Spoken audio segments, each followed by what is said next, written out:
సారీస్ మనం safety pins తో secure చేసుకున్నాము. బట్ ప్లీట్స్ నీట్ గా సెక్యూర్ అయి ఉండాలి, పర్ఫెక్ట్ గా ఉండాలంటే ఈ పిన్స్ డెఫినెట్ గా యూజ్ చేయాలి. ఇది కూడా నేను అమెజాన్ లోనే పర్చేస్ చేశాను. ఇవి మనకి చాలా క్వాంటిటీ వస్తాయి అండ్ 3 డిఫరెంట్ కలర్స్ వచ్చినాయి అనమాట నేను తీసుకున్న వాటిలో. And this is the pin, this is how it looks. పెట్టుకుంటే అస్సలు ప్లీట్స్ ఎక్కడికి కదలకుండా ఒకటే చోట ఉంటాయి అనమాట. నాకైతే బాగా యూజ్ అవుతాయి ఈ పిన్స్. ఈ సారీ పిన్స్ అయితే నాకు 168 రూపీస్కి 12 పీసెస్ వచ్చాయి. లైక్ 4 డిఫరెంట్ కలర్స్ అనమాట. నేనైతే దీనికి గోల్డ్ కలర్ యూజ్ చేస్తున్నాను. ఇది ఏం లేదు, జస్ట్ మనం ఇట్లా వైట్ చేసుకుని ఇక్కడ కరెక్ట్గా సారీకి సెక్యూర్ చేసుకోవడానికి యూజ్ చేయాలన్నమాట.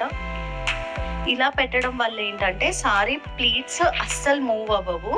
Like if you do it like this, కూర్చుని లేచిన పరిగెత్తిన సెక్యూర్గా ఉంటాయి. ఈ పిన్స్ అయితే 100% మన క్లాసెట్లో ఉండాలి, అంటే మన దగ్గర ఎప్పుడూ అవైలబుల్గా ఉండాలి. సో దట్ ఎలాంటి చీర కట్టుకున్నా మనం కంఫర్టబుల్గా ఫీల్ అవ్వచ్చు అనమాట.